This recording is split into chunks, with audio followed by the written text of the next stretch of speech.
coaches. He would put up on the bulletin board at high school the Young Life meeting, and one of the coaches would come along and tear it down. He'd come along, pick it up, staple it back up. So, he wasn't in it for the glory, he was in it for Jesus.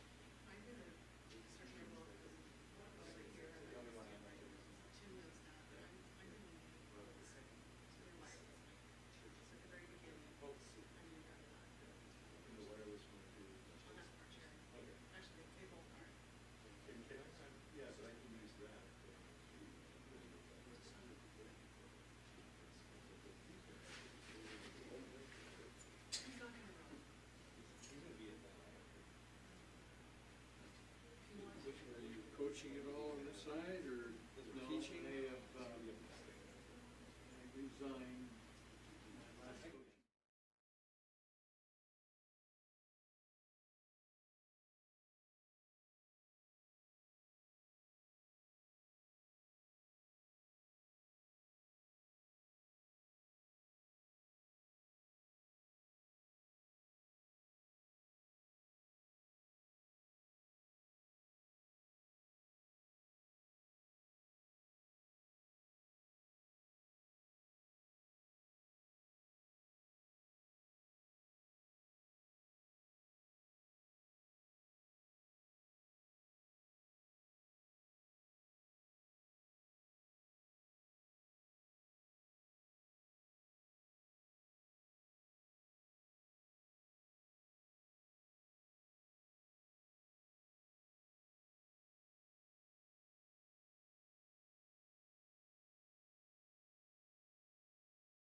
Hello, good evening. We're going to start in about 3 minutes to wait for a few more attendees to arrive, okay?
Hello and good evening. Thank you so much for coming.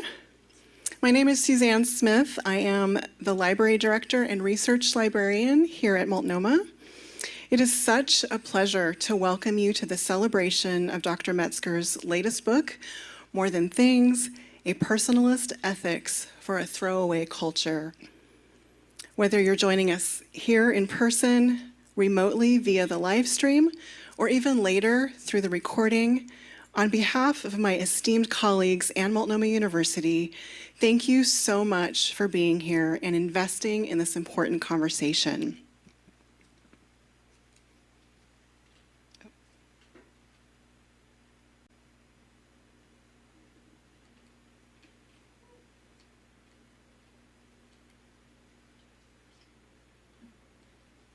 Sorry about that. Technology. Okay, before we get started, I wanted to give a shout out to the amazing people who made this evening possible. First, Will Beck and Sunshine Eddie for everything related to this in-person experience, including promotion, registration, and setup for the beautiful reception that is awaiting us. Also, incredible deep thanks to Tim Bowers for overseeing our technology remotely. He's actually in IT right now with controls, and he's taking care of us from a distance. So thank you, Tim. You always handle all of our questions and needs with incredible skill and grace. Also, thank you so much to Pam Middleton, my colleague. I think she might still be out in the lobby, but she has been a great support to me and is also serving as greeter this evening. I'm so happy that Dr. Becky Josberger is here. She was maybe not going to come, but I'm so happy she is. As interim dean of the seminary, she has played a crucial role in envisioning and organizing this event. I'd also like to thank Dr. Carl Kutz for his invaluable input and support throughout our planning. I'd also like to welcome and thank our newest Professor of Theology, Dr. Steve Studebaker, for serving as our moderator this evening. Finally, we deeply appreciate Dr. Metzger's presence here with us tonight, for his collaboration as we organized, his liaising with InterVarsity Press, and of course, we are so excited to engage with and celebrate your scholarship. Okay, let's make sure I don't get out of the slideshow. Just to give you a heads up, our evening will unfold as follows. After an introduction to our author, Dr. Metzger will read from More Than Things. Then we'll move into a dialogue between Dr. Metzger and Dr. Studebaker, followed by a time for your questions. So please know we welcome your engagement in this conversation, and we will be monitoring the questions and comments that come in on the YouTube live stream. Wrapping up this portion of the evening, we'll also share some publisher discount options and then invite you to the reception and book signing.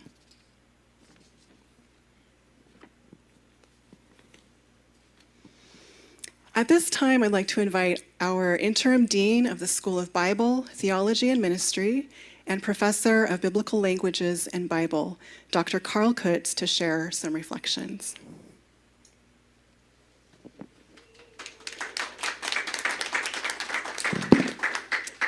I want to welcome you all here tonight. It is a great privilege to be able to honor this book from my friend and colleague, Dr. Metzger. This is he's described it as his magnum opus. It's the culmination of decades of work, and for that we are very excited. It's also an object lesson of the kind of dialogue that happens at Multnomah all the time.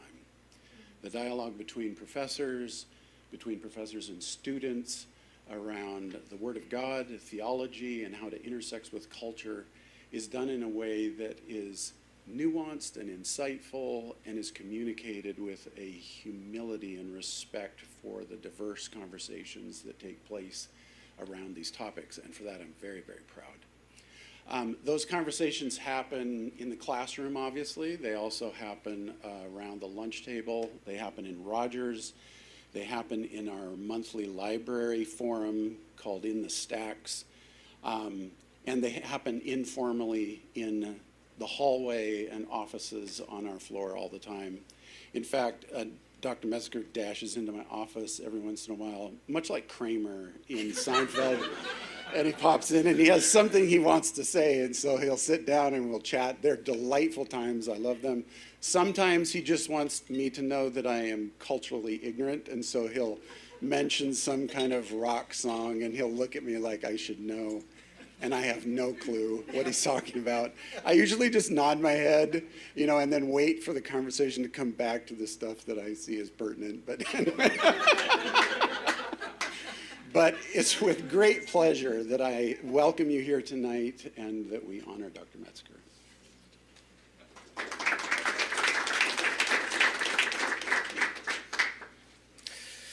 Okay, well, it's my privilege to introduce Dr. Metzger and the event tonight. And I also want to thank Suzanne Smith for organizing, or at least in helping to organize and plan this event. I don't think you gave a plug to yourself. That would probably be a little off, but I want to give you a plug.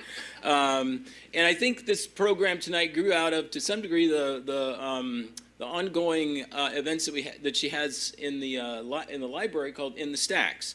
And so we want to recognize you, Suzanne, and thank you for all the work that you've done to make this night happen. Well, Paul, I know that you are a fan of Karl Barth, so you will not know what this is like, what I'm just about to say. But a lot of theology books are not exactly page turners. They can become dreary treks through turgid and pedantic prose that would kill most people, except the most disciplined, grizzled, and hard-bitten theologians. I really think that a lot of theology books could be helped with more pictures. And I don't care if the pictures relate to the content or not. Just provide some visual stimulation beyond the academic droning that takes place on the pages. But Paul, I found the writing style in your book engaging. I didn't need pictures, although the one on the front cover is fantastic. I started reading the book and it drew me in. I didn't want to put it, I was actually interested in reading a book. That doesn't happen. I mean, I am a theologian, but often I am not interested in what all right, I got to read this thing because I'm writing this paper or whatever. I got to get this lecture done. So I think that kind of writing, Paul, is a gift to the reader. And so I want to thank you at the outset for not only the book, but I think your book embodies the personalist ethic and something that you're trying to get at in the book. Because you're in the book and it comes out. And I think that there's something unique about the book in that sense. And that's, I think, what's at the essence of your vision of human personhood. The term you use, sui generis, that we're unique. And Paul's written a lot of books, and what this new book, More Than Things, showcases, I believe, in a superlative way, is Paul's skill in drawing on theological and interdisciplinary resources to address vital issues in the contemporary cultural, and Paul, this word is for you. You know what it is. Wait for it. Well, it's milieu, the contemporary cultural milieu. And for those of you who are outside the Portland metro, that's context, the cultural context. So Paul speaks to the issues. Oh, I got to stay in front of this mic. You can't hear me out there in YouTube land. So Paul speaks, I believe, in this book to key issues related to Christian thought, life, and ministry. Well, setting aside Paul's love affair for French words, what is this book about? Well, I think a core conviction of the book is the irreducible complexity and beauty of the human person. The Apostle Paul said, "We see now through a glass darkly." And when he said that, he was talking about God and Christ. But I think that that applies also to human persons. We see them now through a glass darkly. We never fully penetrate the veil of another person. Even in the most intimate of human relationships, we know, we are known, but never fully. An older Coldplay song called Warning Sign has this in its lyrics. A warning sign. You came back to haunt me, and I realized that you were an island, and I passed you by. You were an island to discover. Now, it is talking about a romantic partner. And in doing so, describes the individual as an island. An island is something mysterious. Even when we think we know it well, where we've been every place, there is always a trail that we have not trod. There is always a new grove, a new stream, a new trail that lies yet to be discovered. And that's what a person is. Paul's book is about this phenomenon of human persons, that there is something irreducibly complex and beautiful about human people, about human persons. Your book makes the positive case for a personalist ethic, but it also engages and challenges ways that our culture treats people that are not very personal. Our culture tends to reduce people to simplified categories. We become reduced to identity categories, who we vote for, our class position, ethnic, race identity, sexuality. And of course, in our culture, we are reduced to our economic value. In our global capitalist order of neoliberalism, we are valuable because we can produce money, profits, and things. And when we are no longer able to be productive, we are discarded. This materialistic and economic value or way of valuing people is also present in the church when we call people giving units. Boy, that's just, wow, that's something, right? Strikes at any rate. Or as a friend of mine once said, the church values noise, nickels, and numbers. We can treat people like things, resources to plug into the spiritual service industry of the church. Paul, your book addresses all and more of these issues, and so I want to thank you for a masterful book, a book well done, and please come now share some of it with us.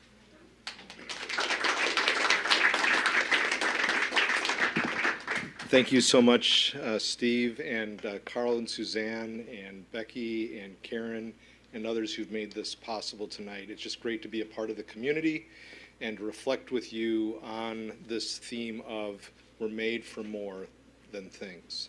So I'm going to read from chapter 1, and I'm not going to quite read as Jonathan Edwards would.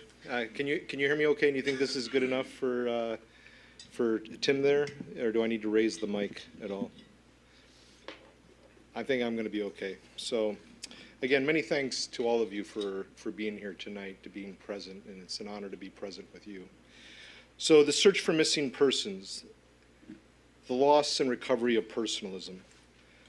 None of us wants to be treated as a thing, but most, if not all of us, struggle to treat one another as persons. In fact, it is quite difficult to understand what a person is when what we do, what we wear, what we own, and in some cases, who we own, generates our sense of value rather than who we are.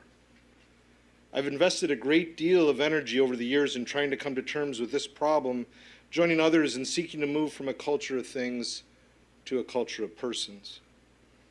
This search has taken on increasing significance since it came home dramatically, indeed traumatically, to my family and me on January 21st, 2021. My son Christopher, who is married with a small child, endured a catastrophic brain injury. He is now completely dependent on others' care in his minimally conscious state. Even so, he is a person with all the dignity that personhood entails. That is why I take special note of whether caregivers talk to him and call him by name rather than treat him as an automaton. My son is a person, not a thing, and often responds rather than reacts to personal connection. I mean, just yesterday, I was told by his CNA that he was bright-eyed and bushy-tailed as soon as she came in around 6 in the morning or so, and he was happy, he was pleased, he was smiling, and he would respond in the hallway throughout the day when people would say hello to him when he was up in his chair for a couple hours. What a far cry from last Saturday and Sunday. But it's just that he's growing in his consciousness, we sense. Again, my son is a person, not a thing, and often responds rather than reacts to personal connection. This volume has been many years in the making, but the importance of this search has taken on increasingly existential significance since our family tragedy. Like my son, none of us can lose our personhood. Personhood is not dependent on mental capacity, wealth, strength, or how others treat us. But we must work very hard to account for one another's personhood in a world dominated by things. This book presents a personalist moral vision and compass for leading us forward from a culture of things to a culture of persons. It addresses a variety of pressing ethical issues and orients us to see that human persons and society are more than things. This chapter reflects on the pervasive loss of personhood, or what might be called missing persons, and how to go about finding them. Most of us are familiar with news feeds about missing persons. Those alerts and notices indicate that individual persons have disappeared and there is no knowledge of their whereabouts, or even whether they are alive. In recent years, alerts have also gone out on the status of personhood, whereas persons, as in missing persons, can simply mean individuals in everyday conversation, personhood in this context signifies a philosophical and theological ideal. The concept of human personhood in this volume entails such qualities as human agency and individual freedom for relationship with others. The doctrine of human personhood involves an expansive and emerging sense of one's embodied self, including spiritual energy. This teaching affirms every person's incommunicable and unrepeatable identity, inviolability, and dignity. It follows from this tenet of personhood that we should make every effort to safeguard against viewing humans as things, mass-produced objects and commodities. All humans are persons. As such, they are mysterious and unique subjects with inherent worth and the right to self-determination in fostering vital community. Therefore, we should not use and abuse one another or look down on one another. As C.S. Lewis says, and I quote him from Weight of Glory in the conclusion, "We have never met a mere mortal." This philosophical and theological conception of the human person, however, has gone missing in many quarters of our society. It is a live question whether we will find personhood alive or dead. Just as kidnapped persons and their loved ones fear the loss of their precious and irreplaceable lives, so the widespread loss of personhood and the reduction of persons to things robs all of us of our priceless worth and leads us to make unethical decisions and behave immorally. We may become numb to reports of missing persons we do not know, but none of us can take kindly to others objectifying us and viewing us as easily replaceable bit parts or cogs. People often go missing because of a loss of social network that provides protection against abduction and exploitation. Similarly, the loss of the communal and expansive social construction of reality gives way to absolutizing impersonal forces. All too often, individuals endure impersonal loneliness and the lack of meaningful relationships. The only way to find and bring the ideal of personhood safely home is through putting in place a relational structure that honors every human's inviolable and incommunicable worth and dignity in vital interpersonal community. The theological and philosophical framework known as personalism, which features this concept of personhood, helps us get there. Persons come in various sizes and shapes. The same is true of personalism. However, there are some common traits that all personalist viewpoints share. Regarding the latter, this Stanford Encyclopedia of Philosophy Account, and I'm glad I said it with you present, personalism provides an assessment of common traits, and I quote Dr. Stuckey, these include an insistence on the radical difference between persons and non-persons, and on the irreducibility of the person to impersonal, spiritual, or material factors, an affirmation of the dignity of persons, a concern for the person's subjectivity and self-determination, and particular emphasis on the intersubjective relational nature of the person. The following chapters, unquote, the following chapters will discuss various personalist trajectories and themes in detail. In the meantime, it is worth noting that the crisis of missing personhood in the contemporary setting results in part from the Enlightenment's rightful concern, though its solution was misguided, to free the individual from absolutist and oppressive constraints bound up with perceived authoritarian political and religious structures. The hyper-modern Nietzsche, with his absolutizing of the lone, rugged individual, ironically gives way to larger impersonal forces that subdue the individual.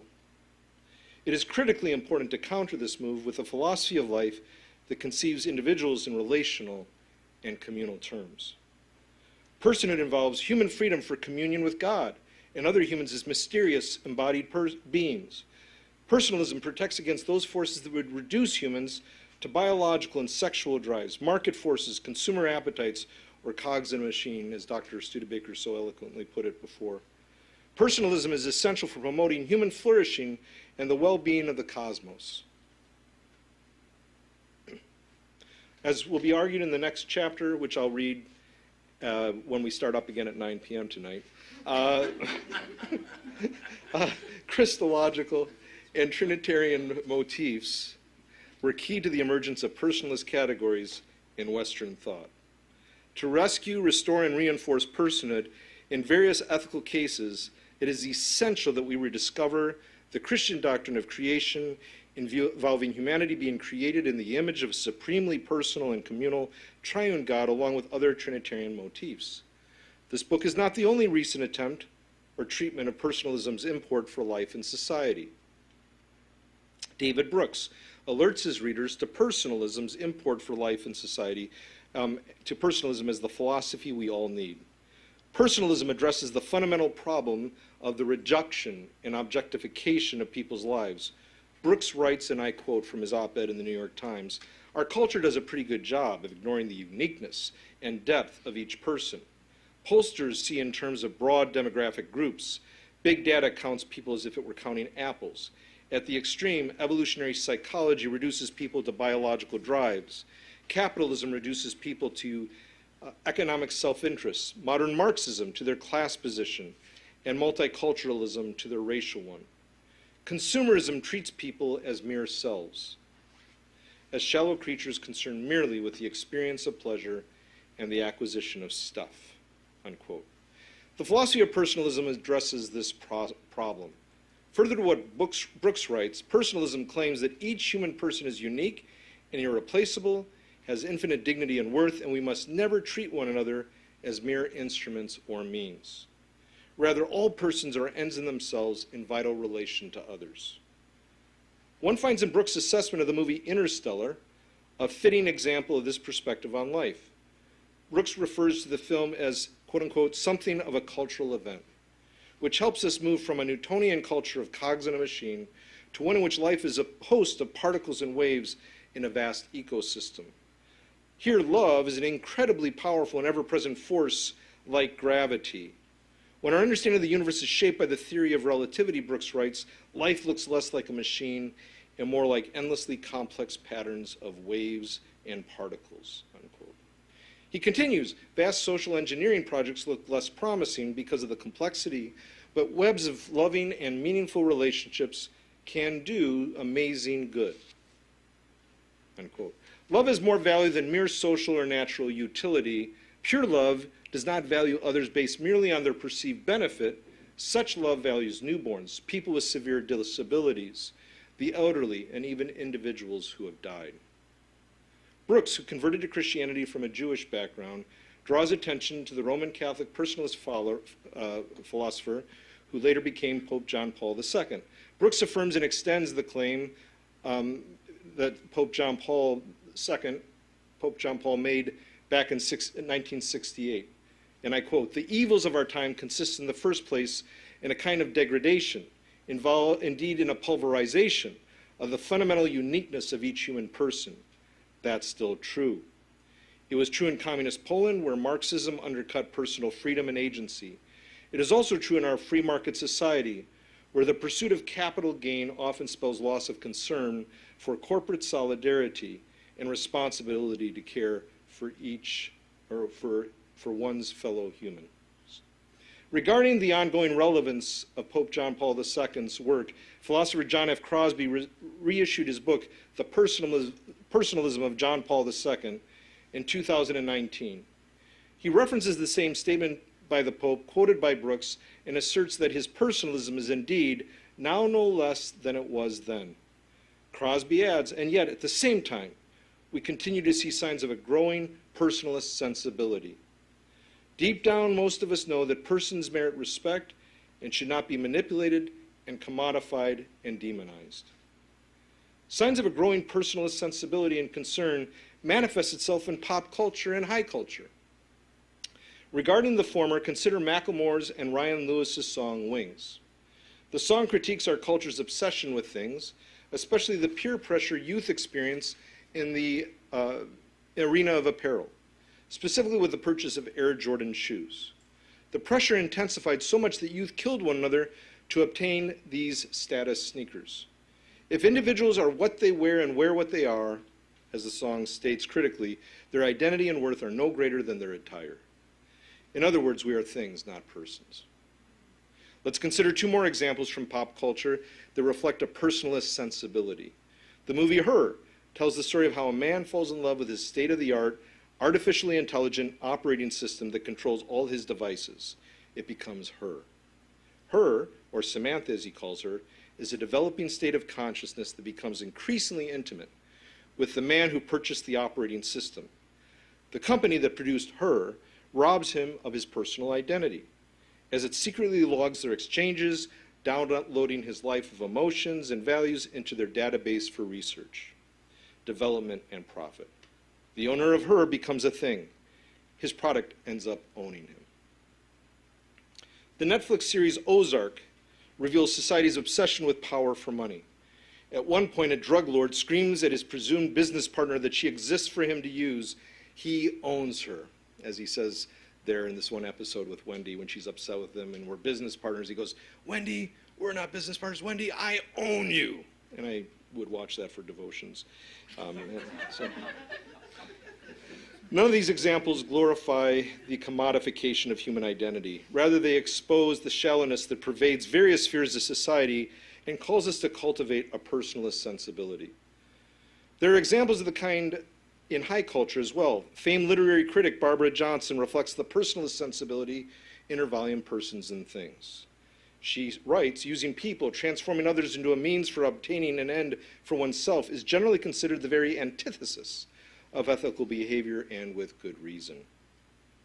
Earlier in the volume, Johnson writes, "The more I thought about the asymptomatic relation between things and persons, the more I realized that the problem is not, as it seems, a desire to treat things as persons, but a difficulty in being sure that we treat persons as persons. Rather than trying to invent a humanoid thing capable of passing ever more sophisticated Turing tests, in other words, our real impossible dream is precisely to learn to live in a world where persons treat persons as persons." I take to heart the challenge that Johnson highlights. Indeed, the real impossible dream is to create a world in which persons treat one another as persons rather than things. Riffing on the song from Man of La Mancha, this personalist moral vision is the impossible dream I seek to make real, bringing it to bear on various ethical subjects in this volume. Call my venture a Don Quixote effort of swinging at windmills, but it is worth the fight.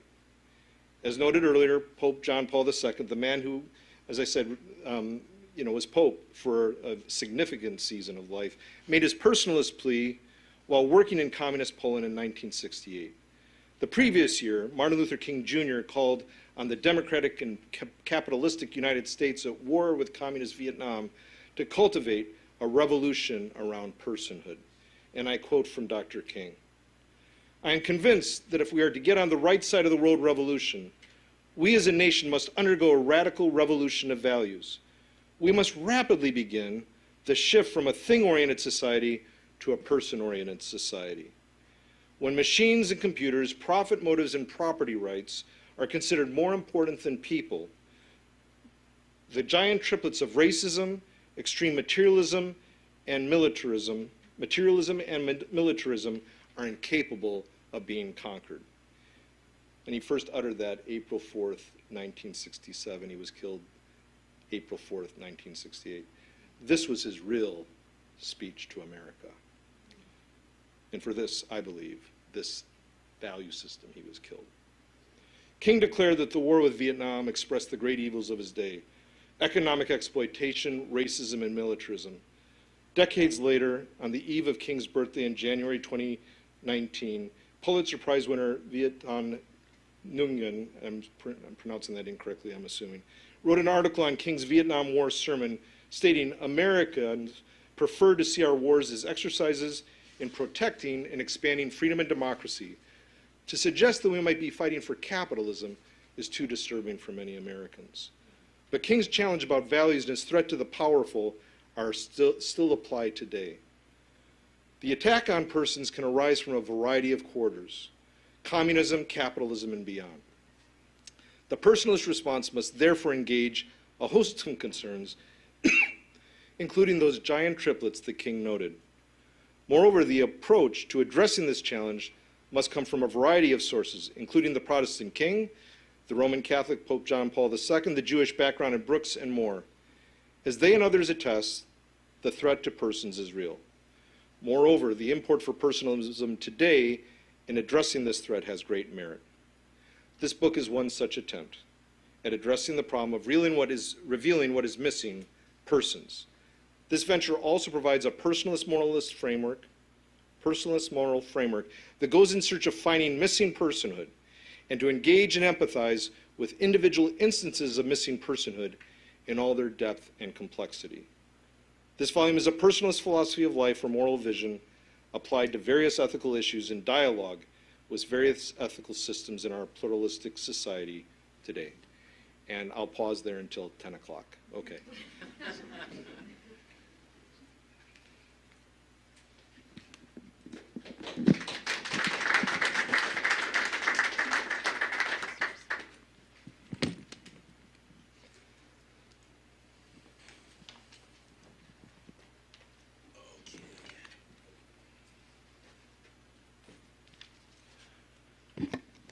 So, Paul, missing persons. I know you're a fan of various kinds of contemporary rock, roll, 70s, 80s, 60s. But missing persons is an 80s sort of mildly punk rock band. In the famous song "Walking in LA." Oh, sorry about that. Yeah, I knew this would happen. You want to repeat that, Steve? Sure. So, Paul. I haven't heard a thing you've said all night. Yeah. So the title of the book, Paul, because you're a fan of 60s, 70s, 80s rock and roll, Missing Persons. One of their favorite or their most popular songs was "Walking in LA." Very sort of 80s-y. Is it full punk? I'm not sure. But I do want to start with our questions on the issue of your interest in. Rock and roll, especially the Doors, other things like John Steinbeck, Johnny Cash, Nirvana, Kurt Cobain. And your book engages with these people, and you mentioned Ozark, and various other aspects of popular culture. And what I'm wondering is, great music and art, it connects with us in a deep and profound way. It plumbs the depths of the human condition. The good stuff does, anyway. That's why it's so appealing and compelling, and we want to watch it. And they do that because part of the reason I think that they do that is because the people that produce them have tapped into the term that you use, their sui generis, or their unique character. They are tapping into something, whether they know it or not, that is part of their spirit-breathed divine image. And so is there something about these artists and their work that resonates with your interest in them and what you're doing in the book? Thanks, Steve. Great question. And so when I think of Morrison, I think of Cobain, I think of Cash, for example, as musicians. While, of course, there was a sense in which they pursued success, I know with Cobain, at least, it really also tortured him. And I think that, I think it was Bernard Shaw that said those who are focused on success or are successful are living in the past. I think it's easy for us to just want to be famous, want to be successful, become an original, and we end up doing anything to get there, and we lose our originality in the process. And I think there was a hunger, and there's a hunger in great artists, come what may. And I think Morrison had that. I think Cobain had it. I think Cash had it. There's a great scene in Walk the Line where Johnny Cash isn't going to get a recording label with Sam Phillips unless he switches gears, because this popular song on the radio isn't going to do it for him. And he's got to draw from his own inventory of music he's done, and he's never done it before. It's not safe. And I think that hunger, that risk factor, is key. And because none of us are to be copycats, we can learn from others. We should be drawing and be mentored by a host of figures, past and present, but we still have to make sure that we're seeking to be who we are. And I think in some of the great artists, that hunger to explore, not to be original for original's sake, but just to be who they are, it was worth the risk. And that irreducibility, that unfathomability, that we're not cogs, that comes into play. And that they have something to teach us. They have something to teach us. So many people who don't name Christ have so much to teach us because they too are creating the image of God, as you and I were talking about earlier today. So I'll leave it there. Yeah, That's great. Well, I know some of you are wondering about the. I wanted to sing a Doors song, but Well, do you want to? at 10 o'clock. 10 o'clock. Okay. Well, we'll open the 10 o'clock session with Paul singing "Break On Through to the Other Side," By myself. and maybe I'll close that session with a Black Sabbath song. I'll be gone. I'll be gone. I'm not into Ozzy. Okay. So some of you are wondering about the props up here. There's a cowbell and a big bolt with a nut on it.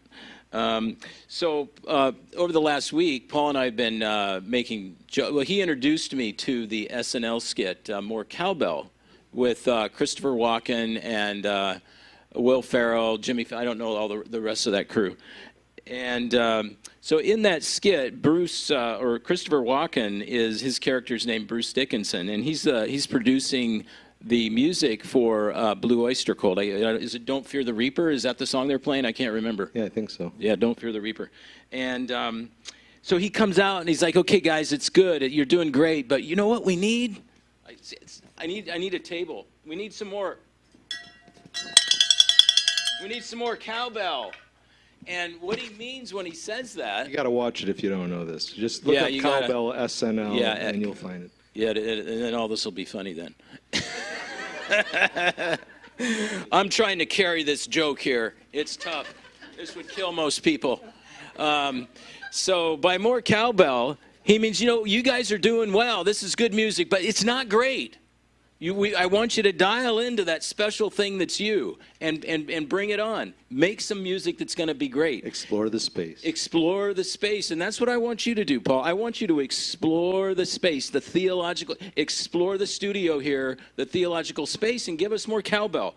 And so how do we achieve, because I think that's what your book is about more than things. We're not simply what we do. We're not simply the things that we produce. How beautiful we are or whatever. But there's something more fundamental, as you've used the word incommunicable, irreducible, sui generis. Can you dial into that a bit more? Oh, yes, 3 categories that I've used, like when I'm trying to articulate the book in a church context, is that, we're unfathomable. And Steve was alluding to this earlier, that with that one song from the group that had that about the island. Which group was that again? Coldplay. Yeah, Coldplay. That we're mysteries. We're unfathomable. Each human is a mystery. We've never met a mere mortal. And if I treat the person at the checkout stand that way, or the gas station attendant, my son, I've never met a mere mortal. You are not mere mortals. I'm not a mere mortal. Steve, you're not a mere mortal. And so thank you, Paul. Thank you. I just want to get that on the table here, Steve, just to get that resolved between us. But unfathomable mysteries. We cannot fathom the human person created in the image of God. We are unrepeatable. Each one is unique.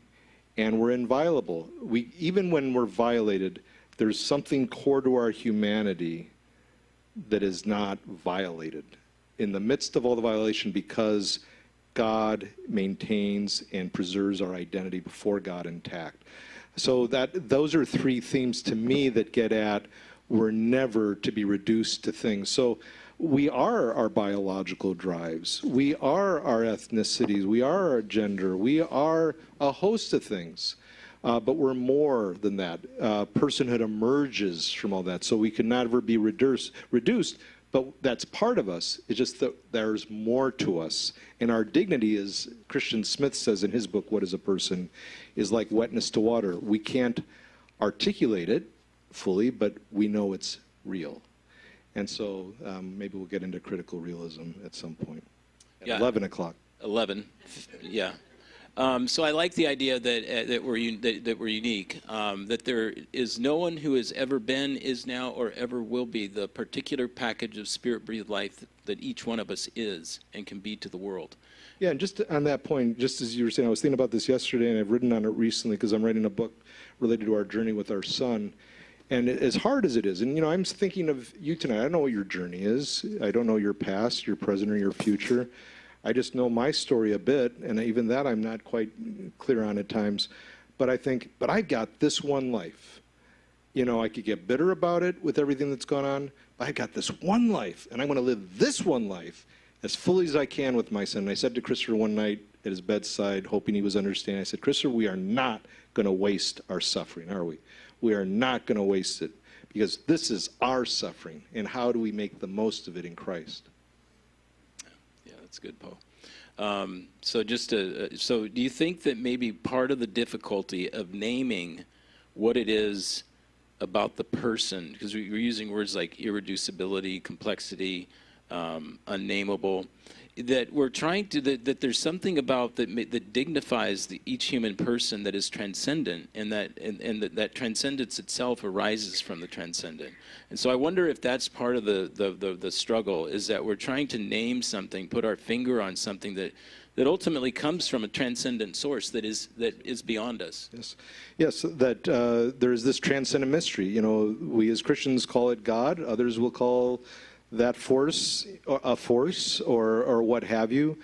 But God is an infinite mystery. And while revealed from our vantage point, as Bart would say, if you don't mind me saying, my take on Bart is that God is greater than what God is in Revelation, but never different.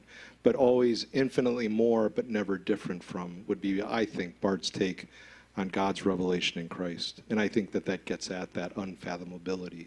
Yeah. Do we have time for a couple more questions? Okay. So switch gears a little bit. So your goal in the book is a personalist ethics, and you say it's not a social ethics. Neither does it approach various ethical issues from one dominant ethical system framed by a version of the good ideal, deontological ethics, good consequences, consequentialist ethics, or be a good virtuous person, virtue ethics. Right, that was a neologism almost right there, virtuous ethics. Rather, it attempts to engage a variety of ethical systems in addressing 10 hot topic issues in pursuit of a personalist framework. So I think within the Christian church, part of the challenge, or that some people might be challenged by the book, is that it's not the Bible tells me so sort of an approach to ethics, right? Look up a verse or a couple of verses and here's your answer to whatever top question or issue that you might have. Wouldn't it be easier to do it that way? And is there something intrinsic to the personalist ethic that precludes using one system? Well, because Jesus didn't do it that way either. I mean, you look at how Jesus takes Scripture and he's always personalizing it in the moment to the people he's dealing with. And so, as much as what would Jesus do as a bracelet can be, helpful in certain respects, but what does Jesus love and how does Jesus engage this person before him? The medical ethicist who's been with Christopher and the family and me, Dr. Robert Potter, he asked 3 questions that I use in the book. What is going on here? He's a palliative care specialist retired from OHSU. What is going on here? What ought I to care about most? And what is the fitting response? And so the thrust when you're dealing with persons is that all those systems of thought, and I draw from Kant, and I draw from Aristotle. I mean, Kant is a deontological ethicist, at least he's usually thought that way. Someone like Aristotle, a great virtue ethicist, and someone like John Stuart Mill, a great consequentialist ethicist. I draw from them, I draw from East and West, draw from Confucius, the Dalai Lama, etc., because I have so much to learn from all of them. But it's at every point, the driving force is the person. And so personalist ethics always makes the fundamental category the person before them. It has a practical moral anchoring or compass, shall we say. And so can I just give an example of this? I was thinking about this in light of this particular point in the discussion. So rules are important, like deontological ethics. What is deontological ethics? It could be divine decree or something like a philosophical ideal, constant, categorical imperative. Rules have a place. Rules have their place. I mean, in medical ethics, there are rules. You have to follow the rules, so on and so forth. But there are times when the rules don't satisfy. It's not like it's really taken into account the person. So we were told early on by medical specialists that Christopher really, I mean, they didn't say it specifically and they meant well, but they really were suggesting that the plug should be pulled. They didn't hold out any hope whatsoever, one, that he would become conscious, et cetera, et cetera. And Dr. Potter said, this is there, he's a pioneer in palliative care. He said, way too early to make these kinds of prognoses. And they were going based on statistics. And statistics deal with generalities, they don't deal with actualities. And each person is the exception to the rule. That's a quote from Dr. Potter. So the rules have their importance, but I still have to deal with this individual person. And statistics are generalities, they're important, but I still have to deal with this person. As Dr. Potter said, and I quoted him this week in a certain context, he said, we've shown, and he wasn't being haughty about this, we've shown that what people were precluding or presuming that they were erroneous. Christopher's state is far beyond that with his having spoken some, the smiling yesterday, contextual, coherent statements, meaningful statements in context, et cetera, et cetera. He has a long way to go, but the point is, he is an exception to the rule, as is everyone here and beyond. So that's one. And then with virtue ethics, it's important that we be virtuous. I have no trouble with that we should be empathic in our care for one another. So that comes into play, as does the matter of consequences, like the disability paradox or the Down syndrome advantage.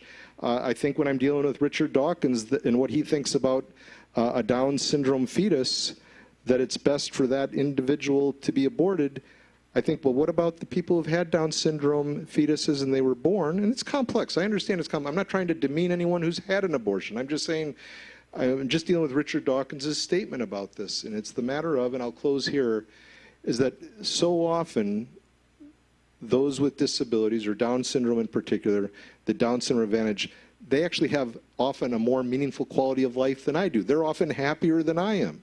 And he was saying that they won't be able to have a pleasurable existence. And I think we do need to take into account consequences in dealing with his utilitarianism. So I'll draw from them, but whatever the case might be, and it's not just for pro-life and pro-choice, both sides have their challenges, but in the pro-life, the pro-choice debate, I still had to deal with the person before me, the mother, the fetus, the whole network, to deal with each situation thoughtfully and meaningfully.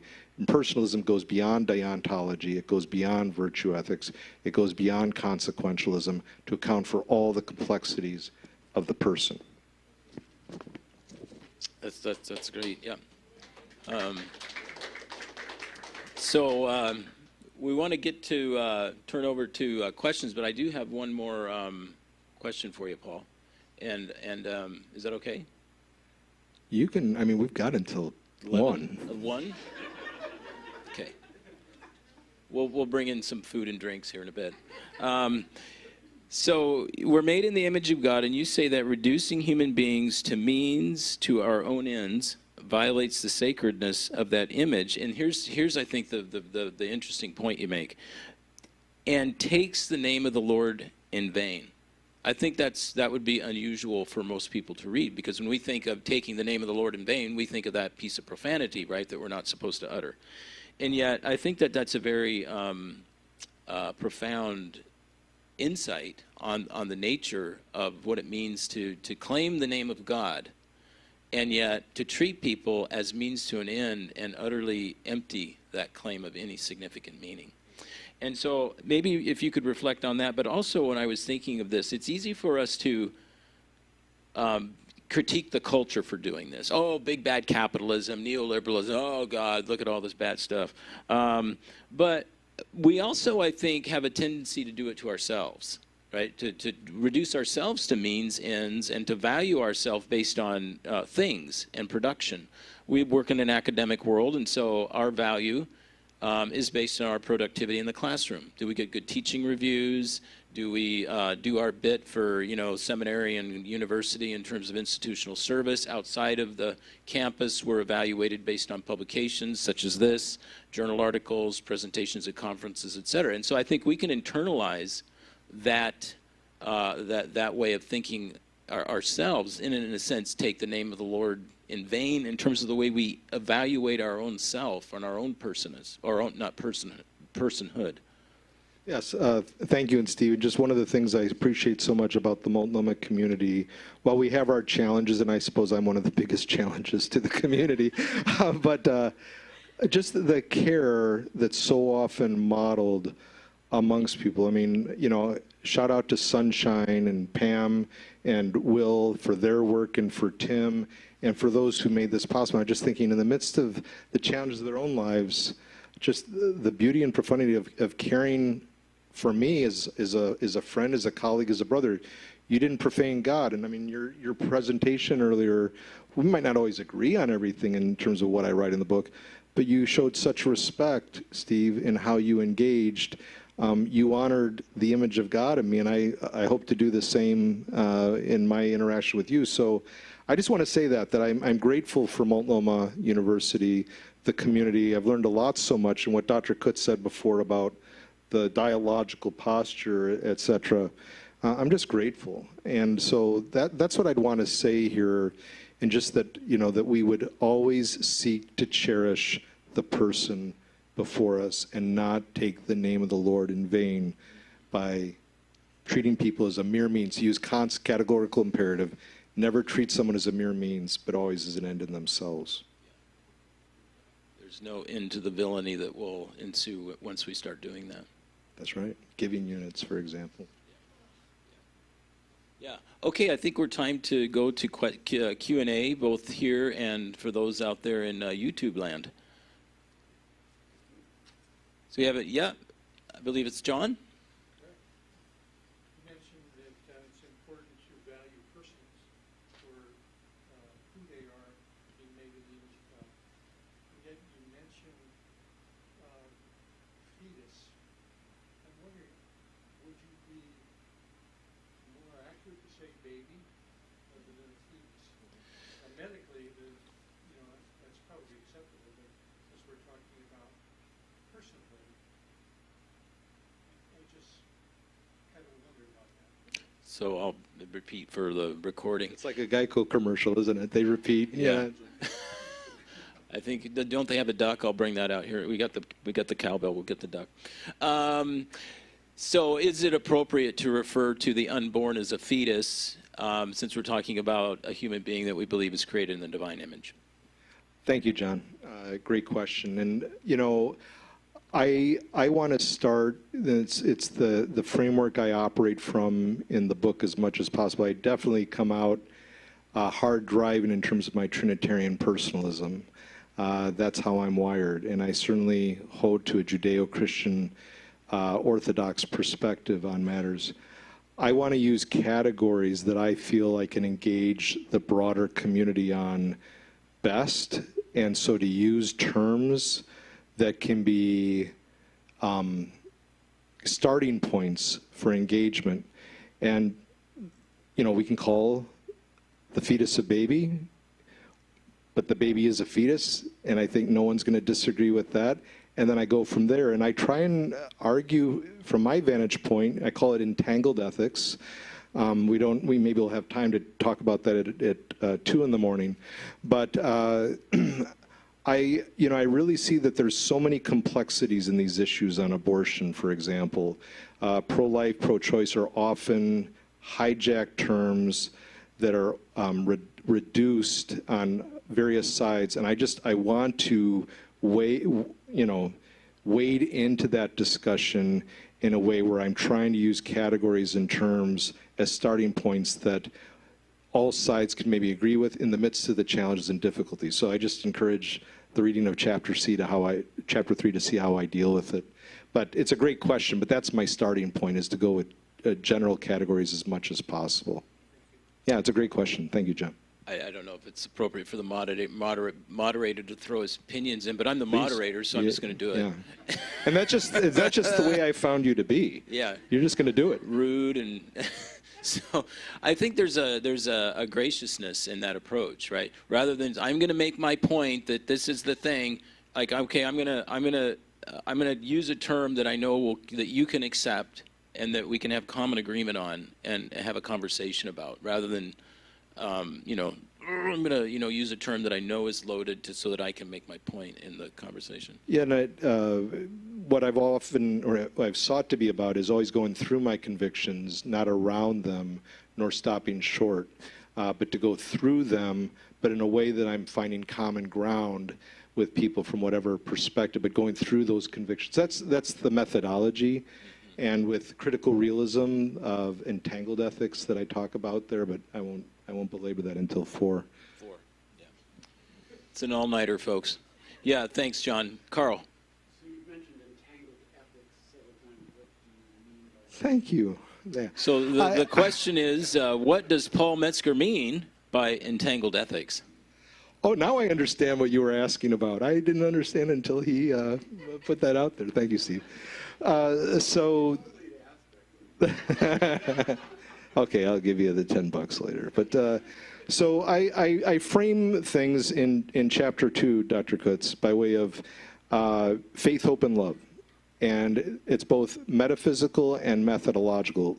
The triune God is the ground of our faith from my vantage point, okay? And when I'm working with Buddhists, they're not going to agree with that, or Muslims.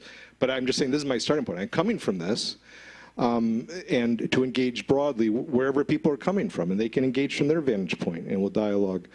But the vertical is the ground of faith for me is the triune God. But it's also a methodological point of faith that all of us see through a glass dimly. Steve used that in a different context from 1 Corinthians 13, and that's critical realism. I think that there is a transcendent ground. I think that there is a moral good, whatever it might be. It's hard for me to get at that.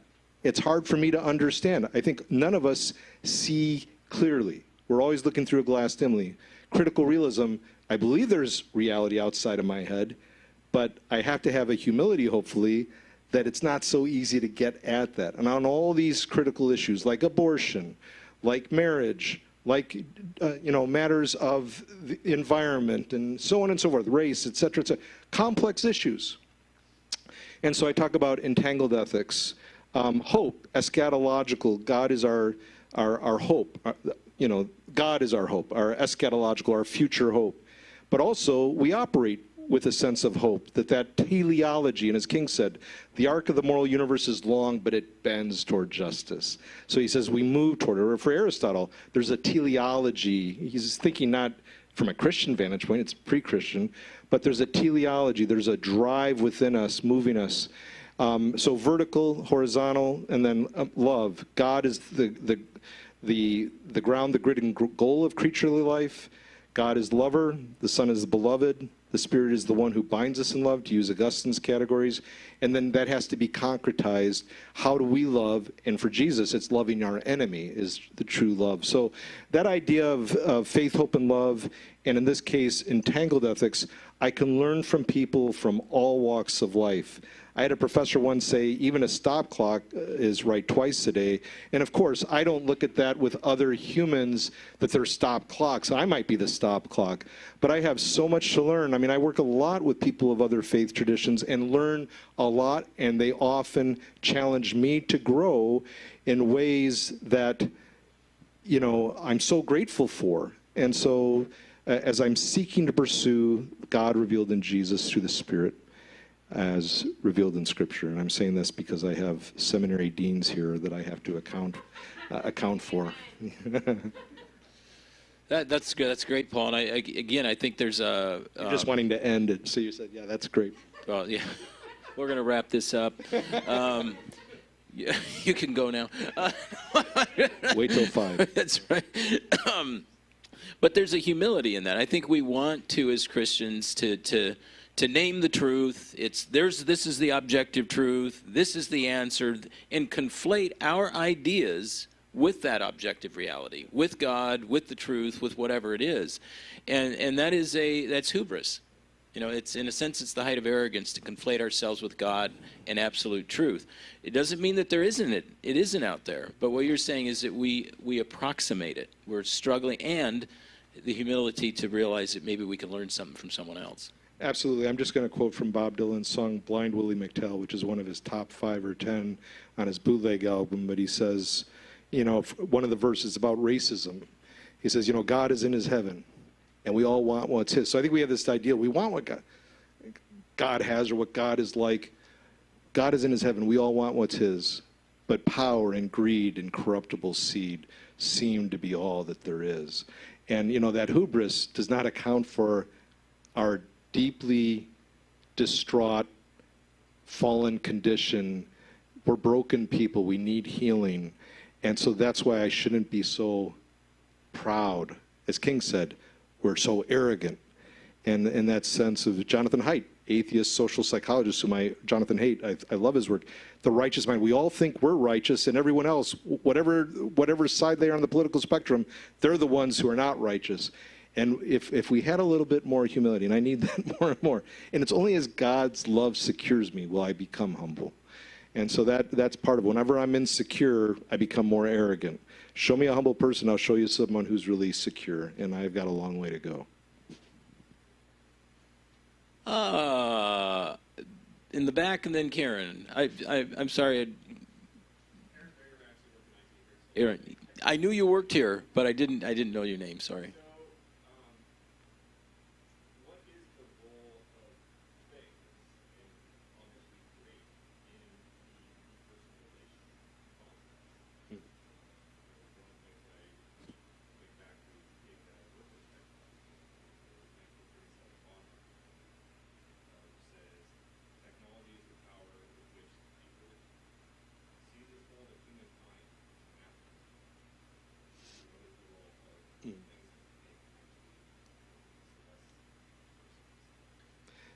So what is the role of things that we make in making us less than persons? So that quote from Bonhoeffer, thank you, Aaron, excellent. And whenever Aaron asks a question, I always kind of pause, because when he asks it at school, it's like it's deeply thought out. And so just to make sure, with the Bonhoeffer quote, would you say that he was criticizing technology there? Yeah, more observational.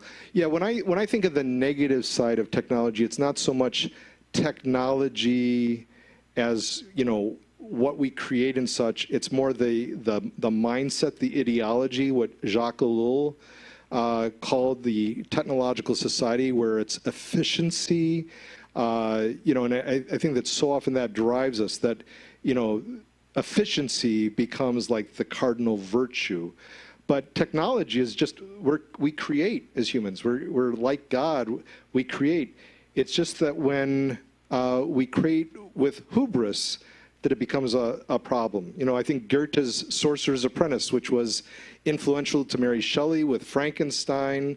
I think it's also with, you see it in Jurassic Park. It's the scientist who says, we need to be careful not to play God. So I think technology is vitally important. Technology helps us in so many ways, for communication, for medicine, etc. That's part of our being created in the image of God. That's when I say we're more than technology, we're more than things or whatever. It doesn't mean that that's not part of us. It's just that there's this transcendent mystery as creating the image of God that's beyond any category, including technology. So I think it's when we try to become more than we could. It's what Michael Sandel says in his own work on genetic engineering. The great philosopher at Harvard who wrote the book that I think is just par excellence, and that is, what money can't buy, the moral limits of markets. He's not against a free market economy. He's against a free market society where the only thing that has value is economic value. And that's an ideology. It's a society. It's not just an economy. So too, he says, with technology, it's the pursuit of perfection, where perfection, like that we are more than human, is where he feels that super agency is like Prometheus type of thing. And I think it's the hubris that's the issue. It's not so much what we do at times, but how we do it. And it was Francis Collins, over the Genome Project. And my colleague in biology, I'm treading gently here. But he was deeply troubled by what happened with early work with genetic engineering in Asia in one place, because they weren't following peer review and accountability structures. They were doing it apart from that structure. So I think not having the right accountability, that hubris that comes into play, and I think Goethe, Shelley, and others are articulating that in ways, Jurassic Park, for us to understand. So I think it's a great question. I'm wrestling through that. Cultural Encounters has 2 issues on technology and its import. So just recently, we're just about to go forth with the next issue on it. All right, thanks, Paul. Karen, you had a question? Yeah, thank you. So I started the day hearing David Brooks talk about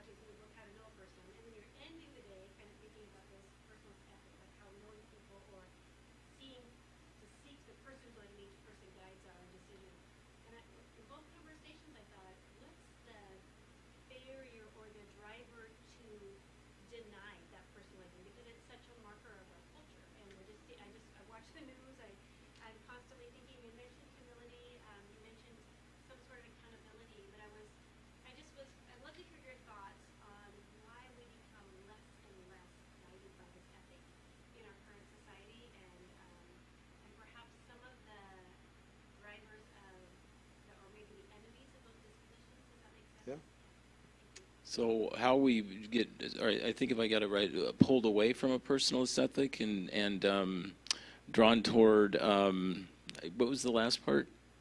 Yeah, so I think why this is such a timely book because we seem to be losing sight of the personhood. And I want to say, what do you think are the drivers Oh, for that okay. movement? And what is the counter to those drivers? Is that it's a big question, but I'd love to hear your thoughts. Yeah, what's driving the loss of personhood, of sort of a personalist understanding of the human, and how do we counter it?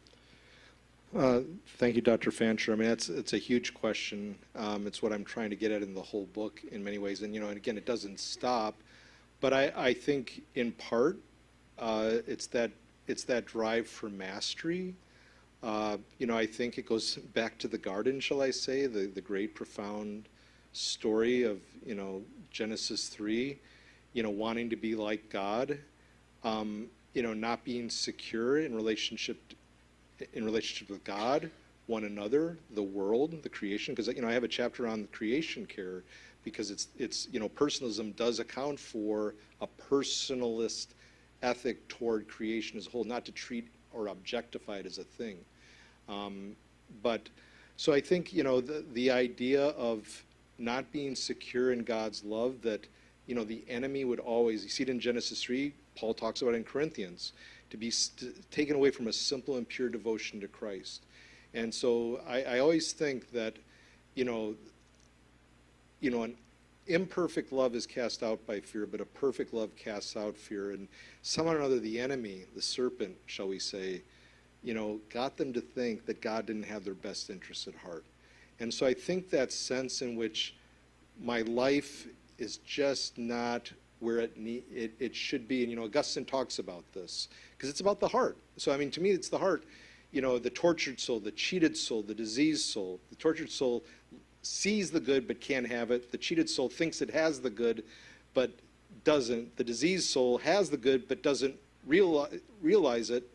And the blessed soul is the one who knows the pearl of great price and cherishes and sells everything else. So I think the heart is really the fundamental categorical problem. And I believe in that it's not anti-structural. I think we have to account for the structures, relational structures, and structures that take us away from a relational ontology, way of being in the world, et cetera, et cetera. So I just think it's constantly the matter of taking matters into my own hands, taking others into my own hands.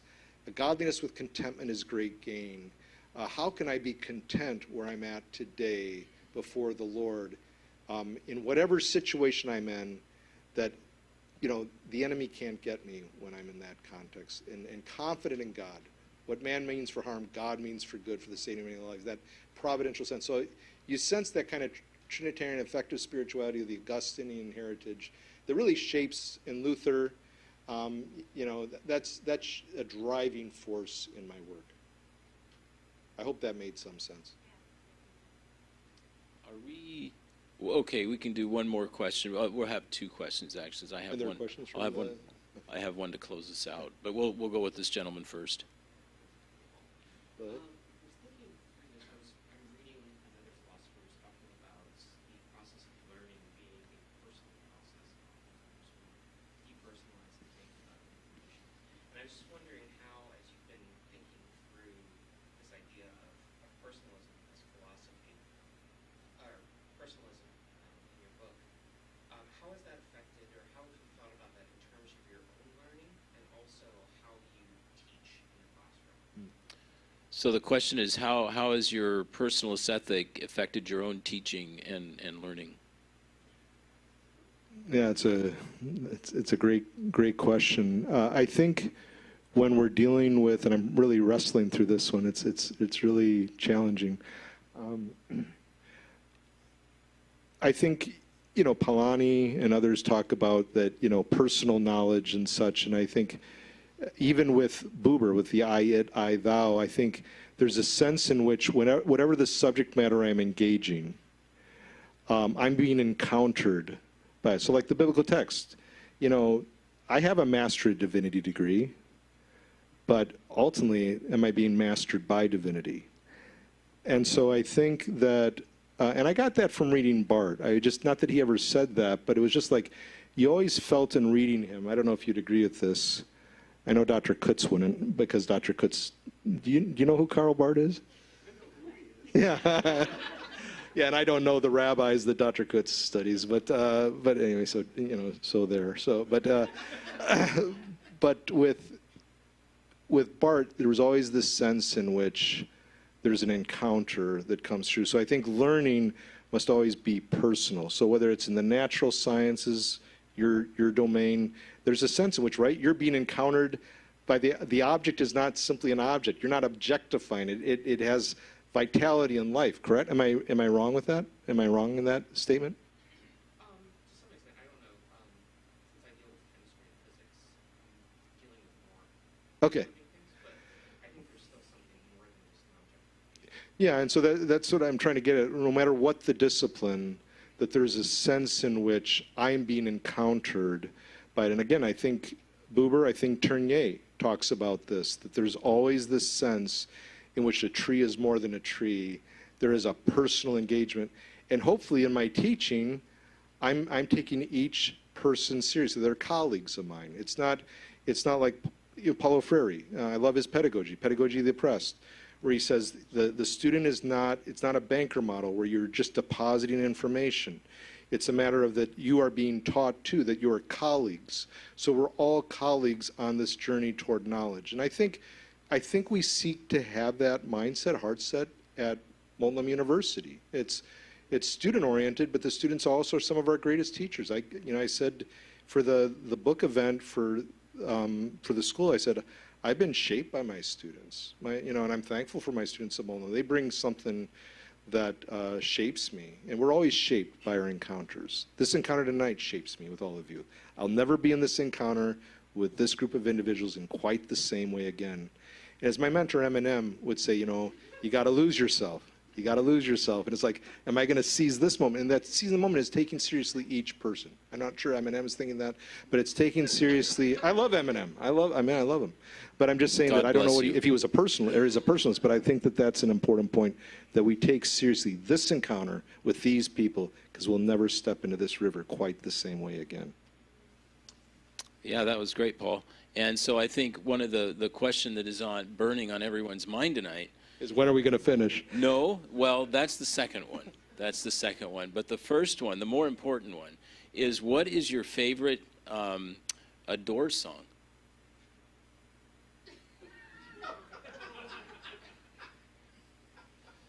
Come on, Paul. We want some more cowbell. Roadhouse Blues. Roadhouse Blues. It's got to be that song. It's got to be that song. And you didn't ask me my favorite Nirvana song. Well, let's hear it. Dumb. Dumb. It's a great song. Dum. It's dumb. I mean, it's great. That's It's the great. name of Yeah. I don't know. I lived in Hendrix, Seattle. you want to know my favorite Hendrix? Let's hear it. Let's have it. Probably Voodoo Child. Voodoo Child? Yeah, that's not a bad one. Oh, I'm mean it's not being cold. bad? We're done. Okay.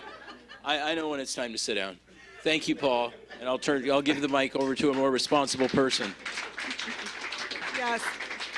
Let's please, thank you so much, Dr. Studebaker and Dr. Metzger. That was a really wonderful, rich conversation, and obviously sparking a lot of ideas and questions. So if you have further questions, I'm sure Dr. Metzger would like to interact with you further over the signing.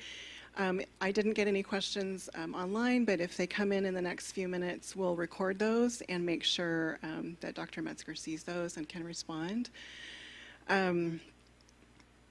All right, let me just unmute here. We'd also, before we let you go, we want to just highlight some discount options from the publisher InterVarsity Press Academic. So tonight, in-person attendees, the book will cost $30. And for the remote attendees, it's a 20% discount. So please use the promo code IVPOffer24. Again, it's IVP Offer 24, and I will include that in the comments, so you can have that. Okay. All right, great, very good. Thank you so much. Thank you so much for being here tonight. We just want to keep the conversation going, so please enjoy the reception, the signing, and further conversation. Thank you so much for coming.